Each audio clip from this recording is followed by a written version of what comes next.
Bueno, hola a todos, bienvenidos a un nuevo capítulo de Contratapas Podcast.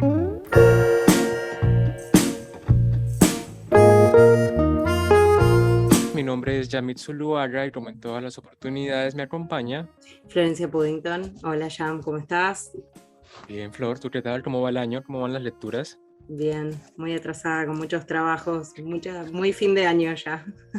Bueno, también es como viste, son estos meses muy vertiginosos, pero de todas maneras seguimos leyendo, pese a las tormentas y a todos los momentos de la vida. Y hoy tenemos un programa muy especial, pues nos acompañan Alejandro y Germán de este proyecto literario que se llama Manjar Literario.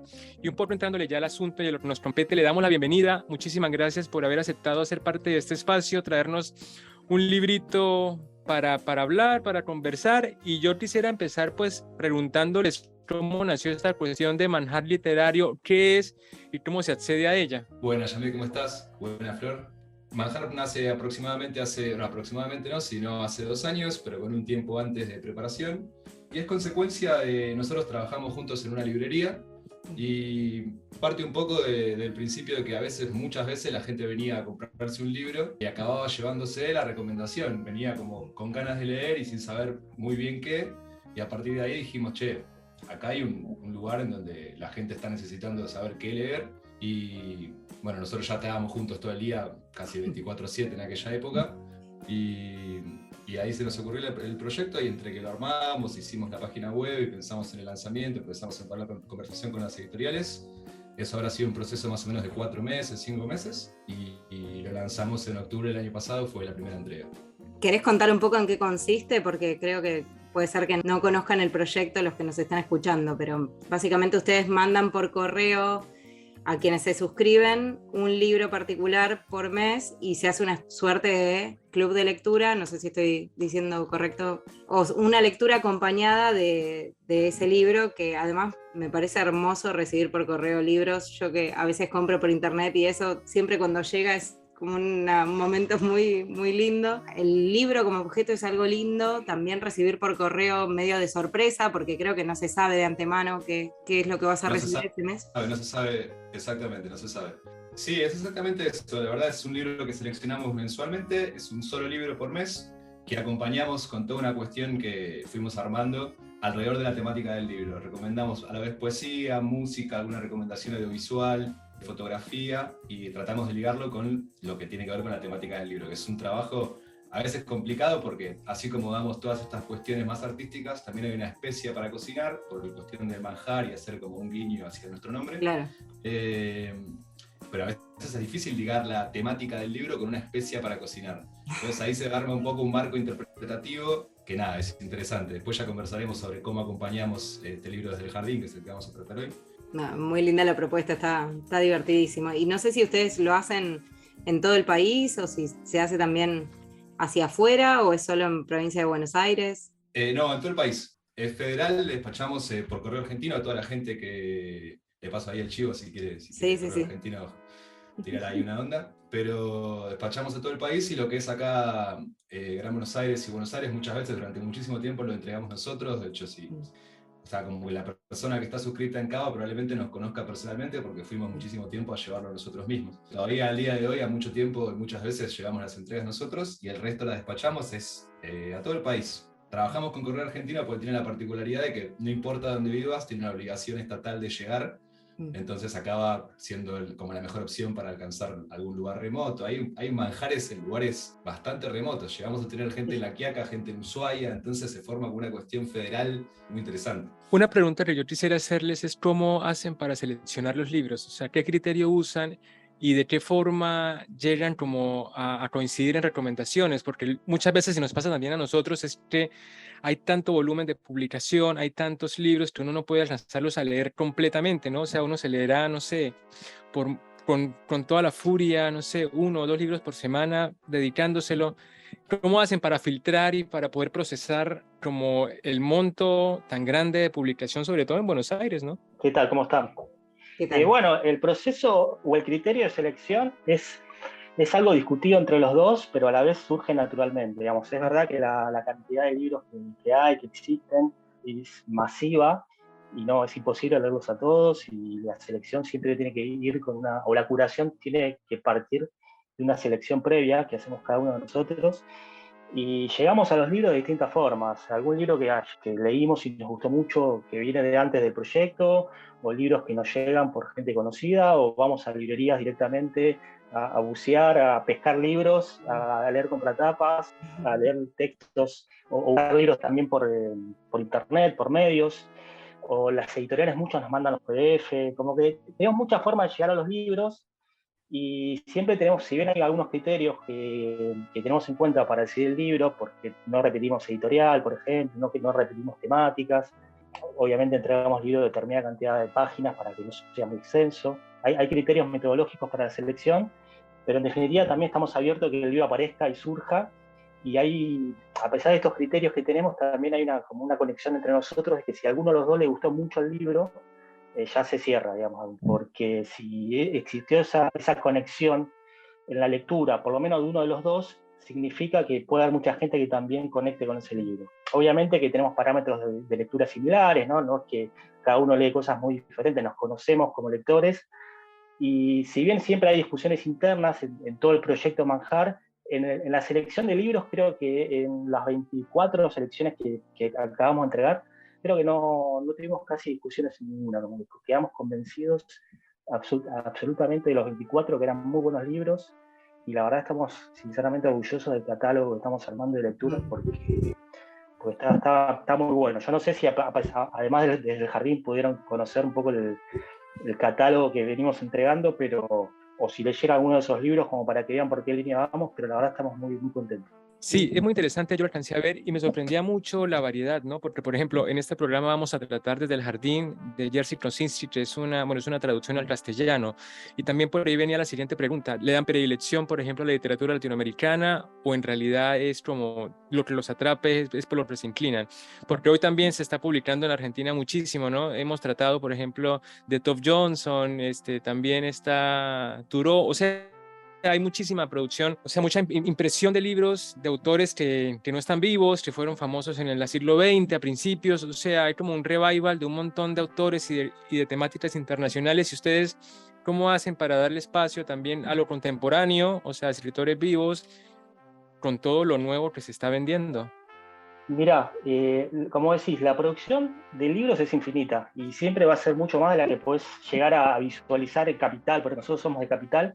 Te corres un poco de Capital y es mucho más de lo que uno puede conocer dentro de la ciudad, digamos. Obviamente que los servicios de suscripciones literarias un poco venimos a organizar de alguna manera toda esa demanda gigante que existe, y obviamente con un criterio lector que es el nuestro, es el propio, ¿no? Y es nuestra propuesta.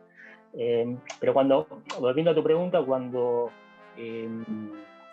empezamos la suscripción, nuestro criterio de selección en principio quería ir más por autores contemporáneos, vivos, preferentemente sudamericanos o latinoamericanos. Empezamos un poco con esa idea, pero a la medida que fueron pasando las entregas nos dimos cuenta que no tenía mucho sentido limitarse, y que si el libro estaba bueno, no había forma o no había necesidad de no querer entregarlo, o tener un criterio limitante. No hay parámetros excluyentes. No es que solamente es latinoamericano, solamente es nacional o solamente es internacional. Si el libro cumple ciertos parámetros que en realidad son parte de nuestro criterio. Mismo yo estoy muy de acuerdo en esto que dice Ger, que a veces cuando uno de los dos conecta en un libro, ya después de tanto tiempo, de tantas entregas, de tanta conversación sobre qué es lo que hace que un libro sea bueno, hay un poco de confianza del otro, de decir, bueno, si conectó con el libro por algo es, y ya el otro lo lee a partir de diciendo, bueno, él conectó por acá, le cuento un poco sobre por qué conectó, y a partir de ahí ya encara la lectura con otra cara, que termina haciendo que lo terminemos eligiendo. Creo que más que eso, más que el hecho de la nacionalidad del autor o del lugar donde lo imprimieron, cosas así, lo que buscamos también un poco es que las entregas tengan cierta distancia entre sí. Como que dentro del criterio que hay de elección está el hecho de que no sea siempre la misma temática. Por ejemplo, si el libro es muy fragmentado, el mes siguiente tratamos de no dar un libro más fragmentado. Si el libro es muy volado en cuanto a, vamos a decir, psicodélico, podemos decir, que el mes siguiente quizás ya sea un libro un poco más con los pies sobre la tierra, que el personaje enfoque más los sentimientos del autor y no tanto la narrativa que puede ir fluyendo por lugares a veces extraños. Como que esa cuestión está también en pensar en el criterio, que no todos los libros sean iguales por el mismo motivo, y a veces hay gente que conecta porque el libro llegó desde un lugar y habla de una manera, y hay veces que la gente conecta porque el libro está yendo por otro lado y se identifica mucho más. Como que encontrar un criterio en unión en la cantidad de lectores también es un poco difícil y tiene su dificultad porque a la gente le gustan los libros por un motivo o por otro. Como que lo que tratamos de hacer es que la entrega tenga contundencia y como coherencia entre sí, y que a la vez los libros tengan como esta cuestión de identidad, particularmente dentro de cada sí, por el motivo que sea, tenga fuerza y sea un libro como destacable. Claro, y que haya variedad, de modo que si uno por ahí no te gustó tanto, el próximo tal vez te llegue un poco mejor, porque también es muy difícil reunir. Llega uno, ya es como que no te gusta el manjar, a veces a lo mejor te tocó un mes en el que el libro no es el libro que más te conecta a vos personalmente. Claro. Pero ya al mes siguiente te vas a tener otra oportunidad y Exacto. por otro lado, y ese tipo de distancia también es lo que hace a la variedad y a la elección. Y bueno, un poco yo creo que entramos a su elección, y la primera pregunta y la de siempre es ¿por qué eligen Desde el Jardín? ¿Cómo lo están manejando en el manjar literario? Si fue un libro de este mes, creo que debe estar muy cerca a lo que están haciendo. ¿Y qué les, primero, como una lectura rápida, qué les llama la atención del libro y por qué decidieron elegirlo? Con este libro pasó un poco lo que comentamos antes de la conexión. Lo leyó Ale, se encantó del libro, le gustó muchísimo y me lo comentaba a mí. Yo lo veía como yo lo conocía el libro, pero no lo había leído.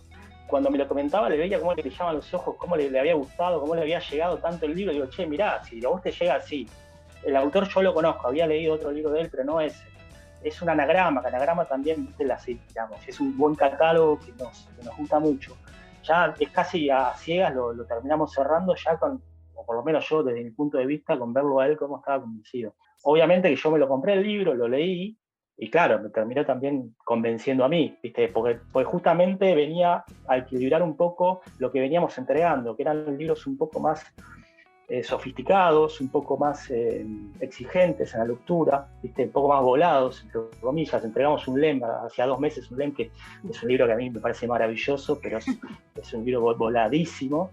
Y también queremos un poco, ¿viste?, ir nivelando la suscripción. Y este libro te baja muchísimo a tierra, porque desde la temática, es una temática muy, muy simple, y desde el estilo del autor también es muy diferente a lo que puede ser LEM o a lo que fue Pauls, o lo que venían siendo las entregas que teníamos, y es una escritura mucho más accesible, mucho más simple, ¿viste?, llana, ¿viste?, como que te baja un poco a tierra sin dejar de tener ese lado o ese costado metafórico o fantástico, que lo tiene sin duda el libro, y nos parecía una entrega perfecta como para cerrar los 2 años que venimos a cumplir con Manjar ahora en octubre, que bueno, vamos por acá. También cabe destacar porque para trabajar con antelación, yo el libro lo he leído hace unos 5 meses, por eso si bien está fresco, porque para armar toda la entrega y como los acompañamientos que vienen con ella, hay como refrescar un poco la lectura. Sí, fue hace un tiempo que leímos el libro de octubre, porque ya llegamos a un momento en el que hay que trabajar con antelación por los tiempos de impresión, a veces el stock no funciona, no lo tienen. Y bueno, hay que trabajar los tiempos de impresión y ver cómo hacemos para poder cumplir con la demanda, digamos.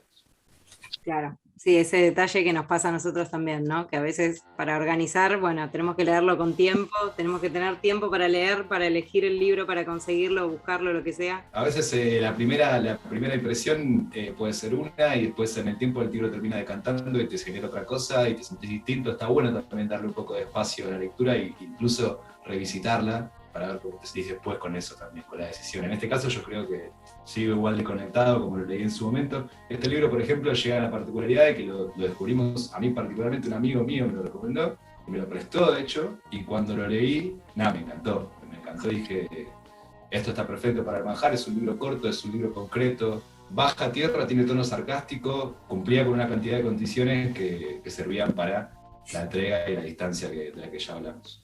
Y el libro, Desde el Jardín, es de Jerzy Kosinski. Así empezamos un poco a hablar ya en materia. Es un escritor de origen polaco que se radica en Estados Unidos y hace como en América la mayor parte de su producción. Se publica la novela en 1971 y trata de un personaje, ¿no? Un personaje que es como la trama central o el tronco del libro, que es Chance Gardiner, que es, a mí me pareció en principio muy interesante que el personaje estuviera tan desprovisto, ¿no? Porque en todo caso siempre cuando uno empieza a leer un libro, la caracterización de los personajes y sobre todo los principales suele ser lo más completa posible, ¿no? Eligiendo características que uno pueda, con las que uno se pueda quedar e identificarlo por todo el tiempo. Y este chico es un analfabeta que es encerrado básicamente en un jardín o en la mansión de un hombre muy adinerado en Manhattan y solamente ve televisión, ¿no? Que también ahí hay como entre líneas una gran crítica a la sociedad americana, pero bueno, son temas de debate, de crítica, pero lo interesante es esto, que no tiene jamás contacto con el mundo exterior, solamente sabe mantener un jardín, ve televisión y no sabe leer ni escribir, ¿no? Y creo que es una línea, o sea, que es ya propositivamente es realmente muy exótico, porque pocos personajes uno puede enfrascarlos en esta como en este nadaísmo, ¿no? Como cero referencia cultural, cero exposición. Y con Flor pensábamos antes que se asociaba un poco a personajes como el abuelo que saltó por la ventana y se largó, que también lo leímos acá en Contratapas, que habla de este hombre muy, muy anciano que empieza a recorrer el mundo y le pasan cosas, y encuentra presidentes y se involucra en el proyecto Manhattan y empieza como a desenvolverse una historia a partir de un personaje que no motiva la acción. Parecida en ese sentido. Es un personaje que lo lindo me parece que es que, bueno, fuera de que justamente cuida el jardín y aparte de lo que aprende en el mundo exterior en la televisión, él aprende mucho de su propio mundo interior a través de lo que es el cuidado del jardín. De hecho, su manera de cuidar el jardín acaba siendo un poco lo que va como decantando en la historia, ¿no? Me parece interesante lo que decís, que no es que el personaje sea complejo en sí, sino que por el contrario, es un personaje súper simple, pero lo que va decantando un poco la historia es la interacción con el resto de los personajes de la historia. Cómo a través de su discurso y de su comunicación y la recepción que tienen los personajes con los que se encuentra, va como caminando la historia para un lado o hacia el otro. Como que lo profundo no acaba siendo el personaje, sino la interpretación que le hacen el resto de los personajes a él. Claro, exactamente, sí.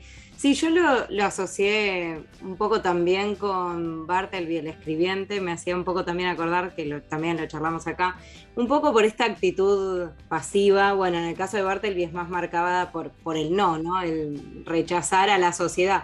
Pero acá hay un poco de algo similar, yo lo sentí así, porque es un personaje que no se identifica para nada con los valores de la sociedad, no los entiende, es como un personaje que se crió por fuera de la sociedad en la que vive, de una manera medio exótica, y que le debe, todo el éxito y toda la prosperidad que va alcanzando en la novela únicamente al azar, ¿no? O sea, él no aporta nada para construirse o para, digamos, es un personaje que es el antihéroe total, ¿no? Porque realmente no se ve un camino de construcción para llegar o como podríamos pensar en la figura del héroe que va pasando pruebas y va llegando finalmente a lo que quería, a lo que buscaba. Acá es todo como que todo accidental, y que finalmente alcance un lugar en la política y un reconocimiento internacional incluso, es algo accidental, ¿no? Las dos cosas, o sea, es algo que él que no le interesa, no le da igual, y encima se dio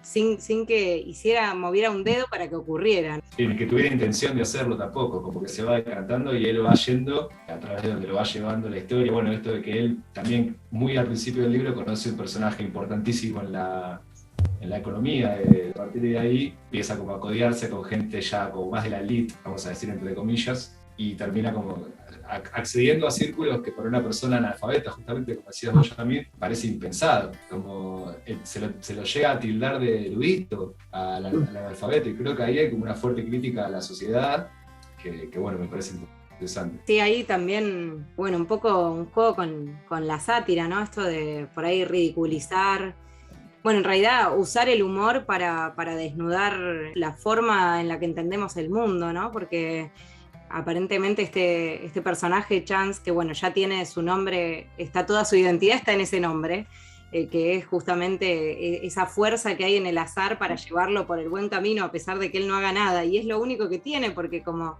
en un momento lo describen como una hoja en blanco, y efectivamente, no tiene nada, no tiene nada, o sea, no sabe escribir, no sabe leer, y lo único que hace, o sea, ni siquiera, bueno, tiene esta pasión por el jardín, que podemos decir, como que sí, es verdad, tiene una inclinación muy amorosa por el cuidado del jardín, pero después toda su vida es mirar tele, ¿no? O sea, tampoco es que... Y sin embargo, bueno, como aparentemente se ve muy bien y se viste muy bien, y como obviamente lo visual tiene tanta preponderancia en sociedades como la nuestra y en Occidente en general, y cómo eso puede tapar cualquier otra cosa, ¿no? Y después, bueno, obviamente la cuestión de cómo uno interpreta la realidad, ¿no? Ahí no hay peor ciego que el que no quiere ver, ¿no? Eso se plasma perfectamente en esta novela. Sí, como decían un poco, es el no personaje.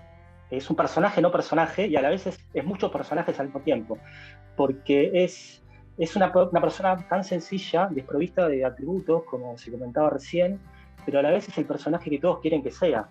Es el personaje conveniente para cada uno de los círculos por el que se mueve. Al ser una hoja en blanco, como se lo dice al final, o pensándolo más en términos psicoanalíticos, un significante vacío, cada persona con la cual interactúa le carga un significado distinto. Entonces termina siendo una persona distinta para cada uno. Eso a mí me parece que es el juego más interesante que tiene el libro, de cómo un personaje puede no serlo y a la vez serlo al mismo tiempo, ser muchos al mismo tiempo. Y acá tengo una crítica yo, por ejemplo, a la edición de Anagrama, porque la edición de Anagrama te pone en la portada la cara del actor de la película, porque hay una película, la protagonizó Peter Sellers, y vos ves la cara del personaje, y vos cuando ya lo lees, imaginás un poco esa cara de ese personaje. Viste, como que es imposible no pasar por alto la tapa. Y justamente el libro va por otro lado. El personaje vos no tenés que no tener ni idea de quién es, porque justamente es una hoja en blanco, es un no lugar, digamos.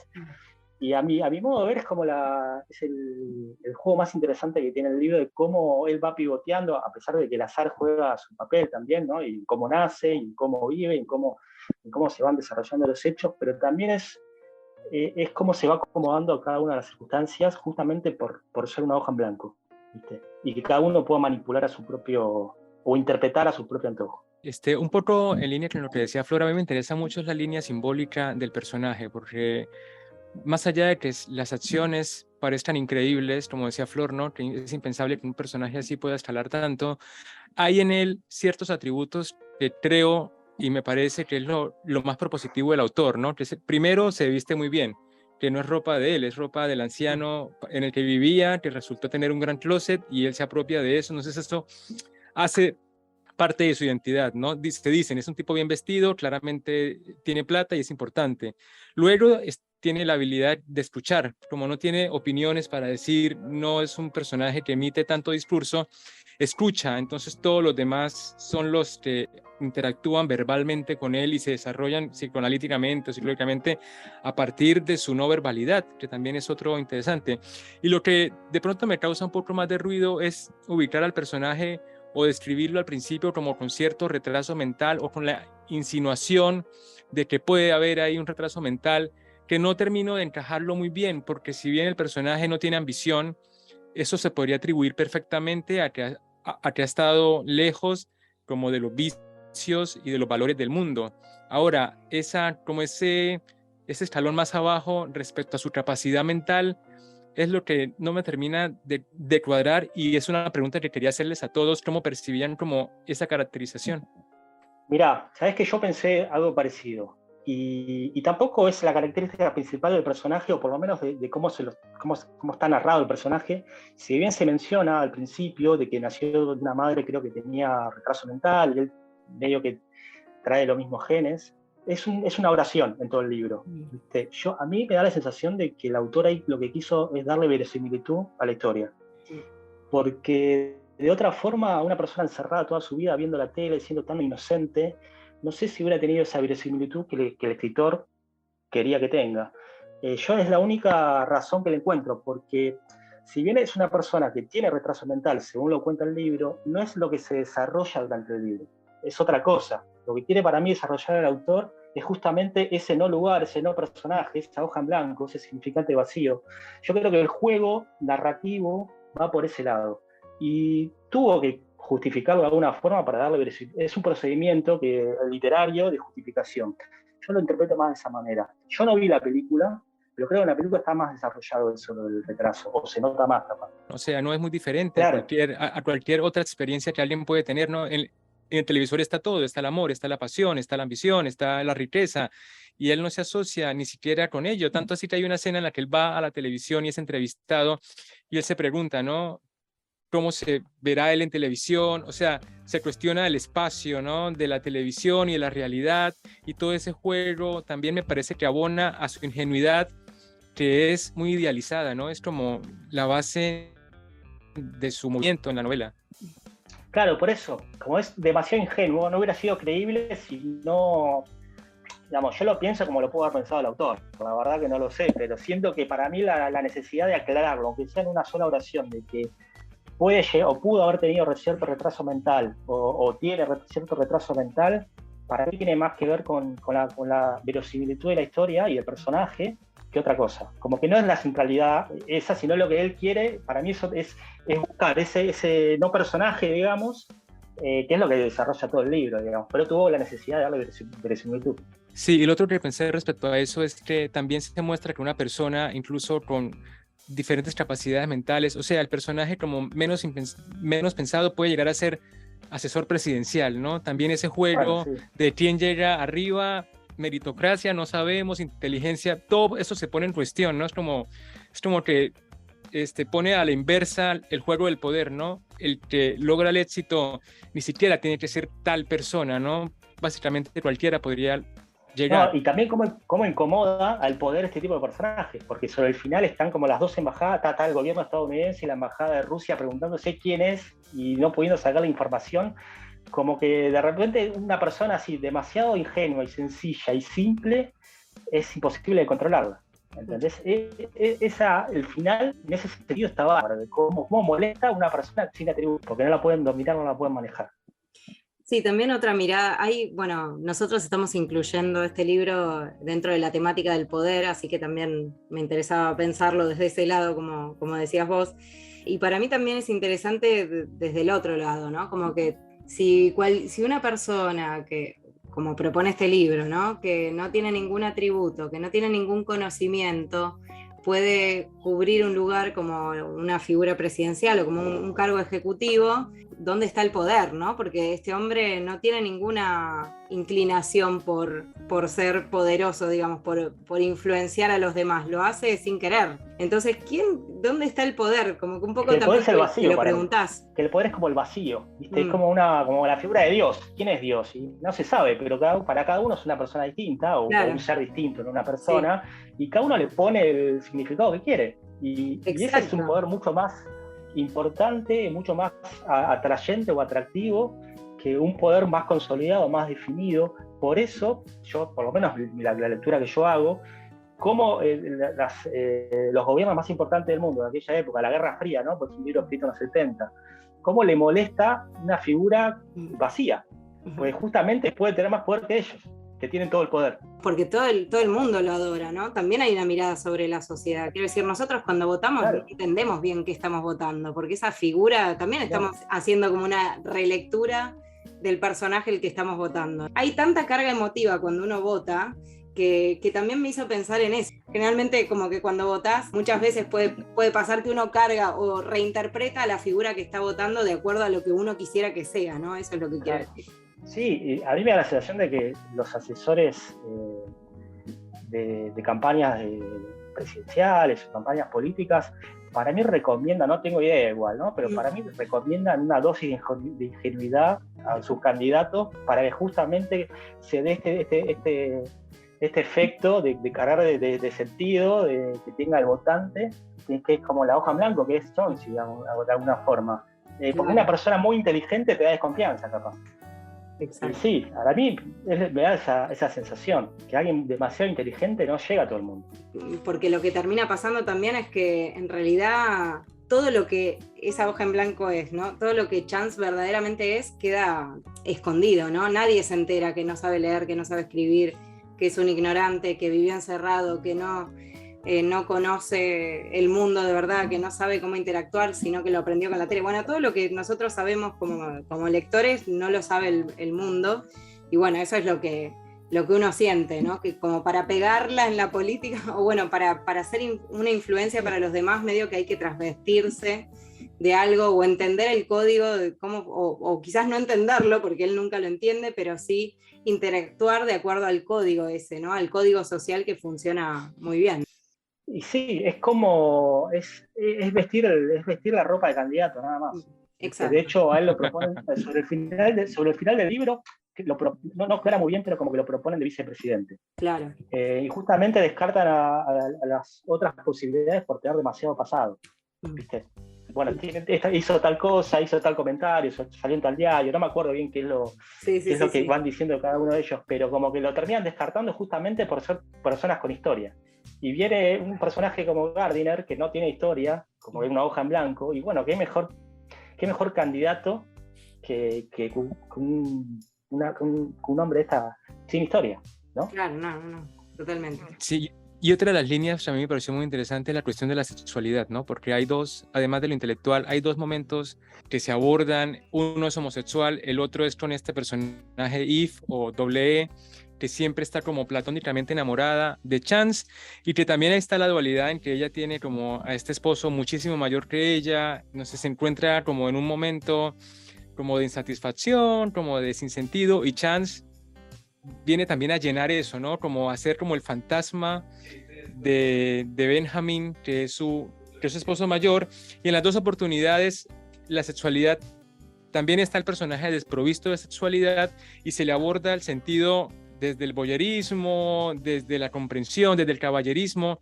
¿Cómo leyeron ustedes esas dos escenas? Porque son muy marcadas y son muy en ese mismo estilo llano y sencillo del autor, son también muy discientes, ¿no? Por el contexto, por la forma y por lo que él hace, que básicamente es un poco no hacer nada, ¿no? Que es lo que se repite en su personaje. Bueno, él repite conductas ahí. Él cada vez que tiene un tipo de interacción de la cual no está acostumbrado, digamos, remite a la televisión.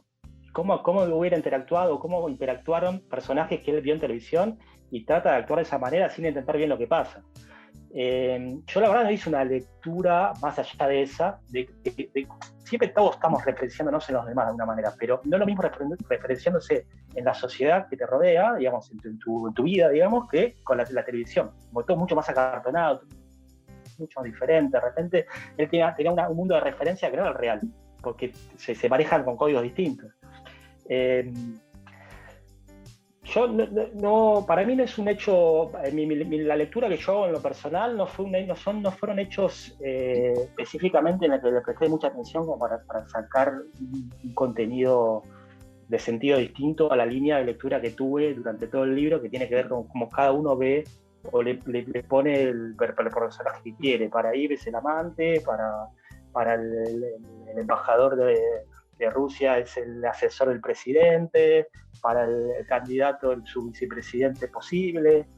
Yo creo que interactúa de la misma forma de esas escenas, o por lo menos para mí, que lo hacen en las demás. Sí, Alejandro, ¿ibas a decir algo? Quiero decir que estoy de acuerdo con Ger en esto de que me parece que ambas situaciones en las que aparece esta cuestión, creo que son dos variantes más en las cuales hace significante de lo mismo, esta cuestión de cómo el resto de los personajes colocan dentro de la figura de Gardiner lo que ellos mismos quieren. Y también creo que, como sin irse demasiado puntual a los encuentros que hay, le da una cuestión de variedad, también tener un encuentro heterosexual y un encuentro homosexual para poder situar al personaje dentro de la visión de las dos personas. De hecho, ahí quizás un poco cae en una cuestión un poco retrógrada de que el encuentro homosexual acaba siendo una cuestión medio perversa, ¿no? Sin dudas cae también en un lugar así. Yo quería igual hacer una crítica antes, que me parece que esto también entra un poco en lo mismo, que es que esta cuestión de la figura de Gardiner ser un ignorante o un alfabeto, creo que ahí hay una cuestión equilibrada entre el hecho de que el personaje parte de dos raíces. Una es claramente la televisión y el mundo de afuera y cómo se lo ve, y todo lo que pasa en esa cuestión tan sensacionalista que no acaba de como de caer en el mundo real, digamos. Creo que parte de su inexperiencia sexual tiene que ver con que también probablemente él no consumía ningún tipo de material en la televisión que pueda llegar a instruirlo desde ese lado, fuera de lo que es el amor romántico, el caballerismo o este tipo de situaciones. Pero yo creo que hay un equilibrio entre el hecho de que el personaje parte de la televisión como una cuestión súper sensacionalista plástica, vamos a decir directamente, y el jardín. El jardín no deja de dotar al personaje de una cuestión súper como intrínseca y a tierra y de la sencillez, y a mí me pasa particularmente que lejos de pensarlo como un ignorante o algo así, lo veo como una persona con las prioridades exactamente bien puestas, porque a lo mejor lo que el autor quiso decir fue que en el reflejo del cuidado de una planta o de un jardín, uno encuentra soluciones a muchas de las prioridades de la vida, digamos, en esa cuestión de la sencillez, de la planta se la riega y la planta crece y no hay mucho más vuelta que eso. Creo que hay una cuestión humorística interesante en lo que busca, partiendo desde el cuidado de una planta como una cuestión súper natural y súper... Sí, natural, me sale decir, como diciendo las cosas son de esta manera y conectada con la tierra, y por el otro lado el sensacionalismo de la televisión. Creo que ahí es como se forma un lugar en donde juega un poco con el humor de lo que es muy, muy, muy real, porque el cuidado de una planta pareciera que no hay nada más real que eso, y por el otro lado toda la plasticidad que tiene la televisión y el mundo del que viene, digamos. Tenés razón, coincido, porque además hay una cuestión de lo tangible, que es cuando, al comienzo, cuando él está en ese vínculo puntual con el jardín, es algo tangible, es algo real y es algo, digamos, además que se hace con las manos. Y después todo lo demás es superficial y está atravesado por la televisión y es intangible y es una construcción medio imaginaria, ¿no? Hay como también hay una cosa entre sí, lo real, concreto que se puede aprender y lo que está como en el mundo de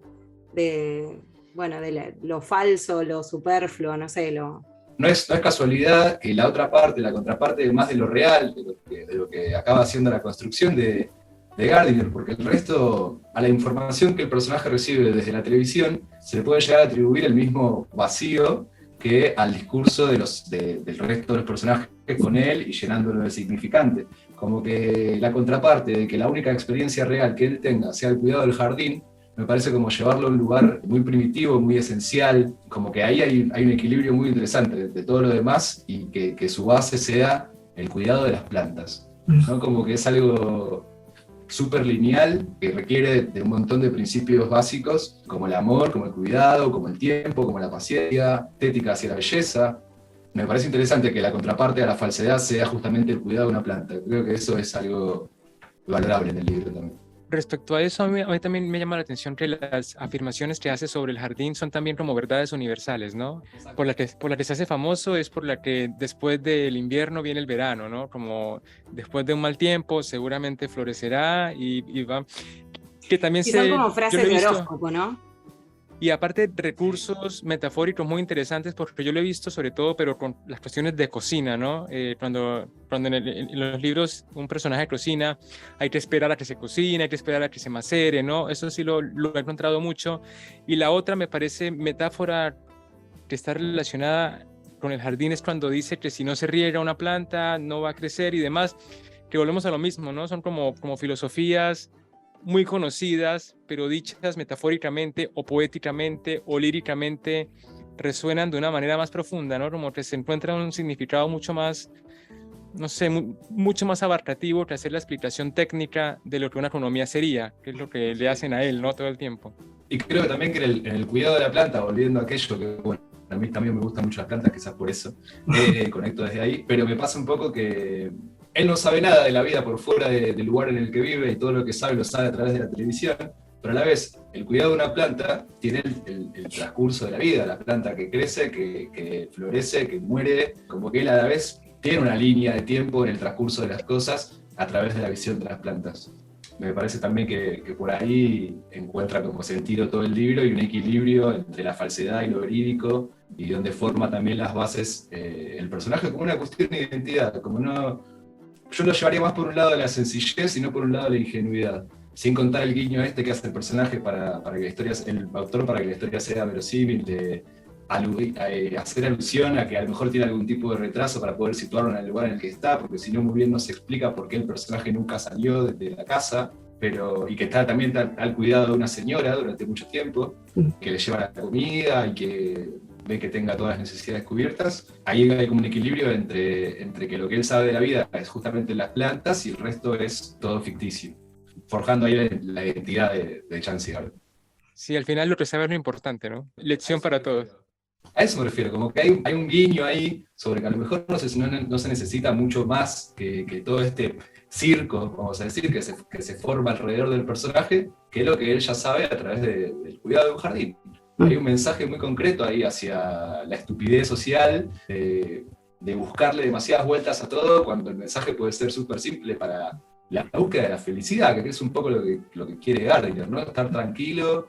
Y él creo que añora constantemente volver al jardín, ¿no? De hecho tiene como esta visión en la que él está en una fiesta ya súper elite, ya está como situado en las altas esferas de la sociedad, y él se encuentra a sí mismo cuando sale de la casa y ve las plantas de esta casa majestuosa y piensa en lo que podría llegar a hacer con el espacio.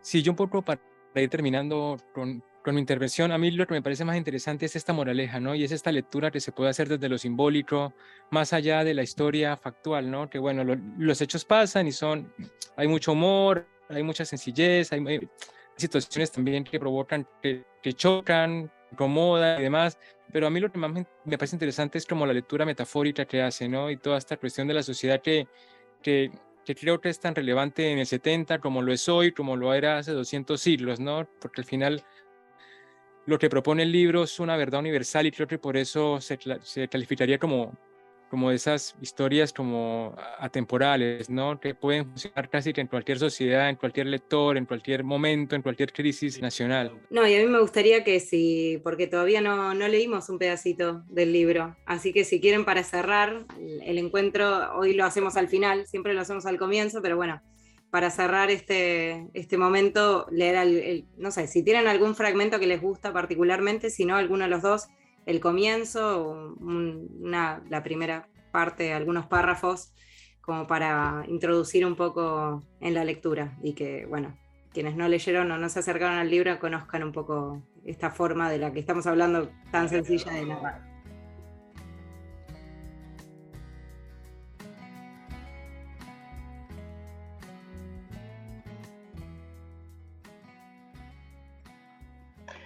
Era domingo.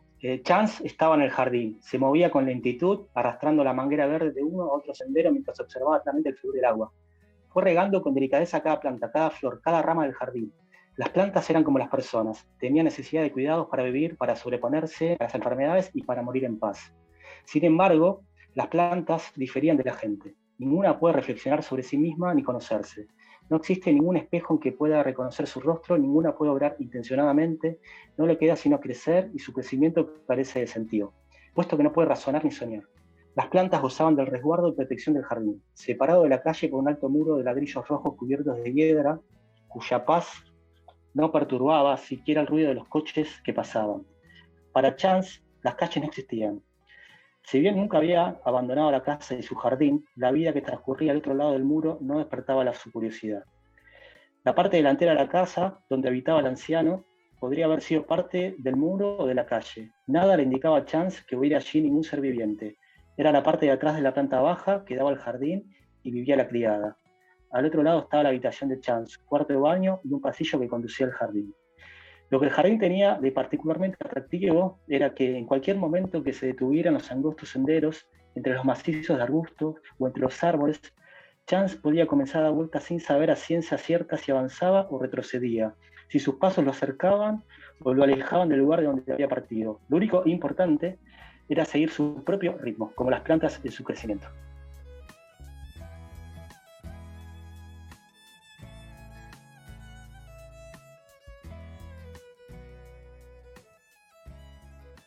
Y bueno, y tenemos el propio desde el jardín de Jerzy Kosinski. Y un poco para terminar, les pregunto, Alejandro y Germán, si en algún momento hay como con las personas a las que les entregan por manjar una devolución o una instancia de debate, si tienen algún tipo de club o de diálogo conversacional después de que los lectores reciben el libro y tienen la oportunidad de atravesarlo. No por el momento, digamos, tenemos un feedback con nuestros suscriptores y los lectores más personal, digamos, nos escriben al Instagram, algunos por mail o algunos personalmente si los conocemos, y quizás tengamos una instancia de debate, de intercambio más particular y personal, pero hasta el momento no organizamos ningún club de lectura, como el que estamos armando un poco acá, entre En todos. breve, en breve. No, claro, lo hemos pensado, es uno de los proyectos que tenemos, pasa que estamos con muchos proyectos para hacer en torno a Manjar, ¿viste?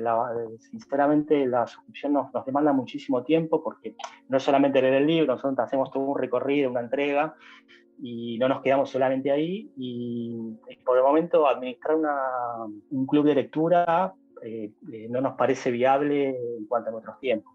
Pero sí es un proyecto que tenemos a futuro y los lectores, los suscriptores lo están demandando. Y bueno, ¿cómo los encontramos en redes sociales, la página? ¿Cómo son las formas de suscripción? Si tienen como abonos mensuales, anuales, de por vida. ¿Cómo funciona operativamente Manjar Literario y las personas cómo los pueden encontrar, ¿no? Que es la intención. Mira, nosotros nos pueden encontrar en Instagram como Manjar Literario, @manjarliterario, o directamente en la web, manjarliterario.com.ar. Nosotros tenemos 2 suscripciones actualmente, una de narrativa, que es la que leímos desde el jardín, que fue nuestra suscripción que cumple 2 años ahora en octubre, y a partir de noviembre lanzamos una nueva que es de poesía, que ya la anunciamos en redes, pero aún no hicimos ninguna entrega, así que es un poco todavía todo sorpresa. Pero bueno, esas son las 2 suscripciones que tenemos activas. Entran a nuestra página o en toda la info, se pueden suscribir, hacer una suscripción mensual, es decir, que se te adherís la tarjeta y se te debita automáticamente todos los meses. Puedes comprar por única vez, si querés probarla, sin adherir ninguna tarjeta al débito automático, es un poquito más cara que la suscripción, pero bueno, pues es útil para mucha gente que quiere probar el Manjar o que quiere hacer un regalo, que a veces hay mucha gente que entiende que es una propuesta interesante para regalar, porque no es solamente un libro, sino que es una entrega completa, y también tenemos esa opción. Así que es Manjar Narrativa, que es la que vimos desde el jardín, Manjar Poesía, que es la nueva que nace ahora, y tienen varias modalidades de pago según la preferencia de cada uno.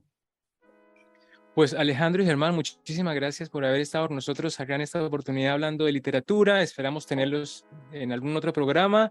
Y bueno, si quedó algo por decir, ese es el momento. Calle para siempre.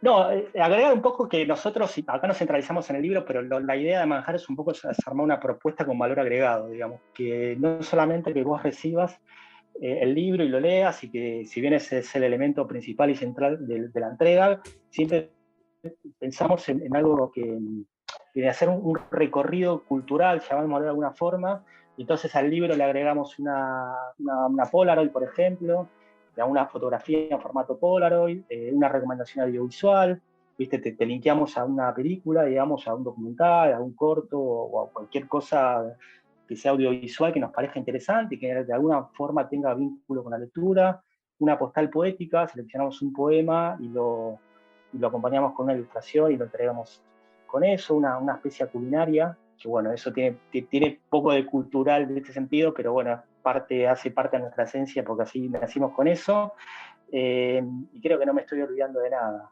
Pero bueno, un señalador que también es de diseño, siempre todos los meses un señalador diferente.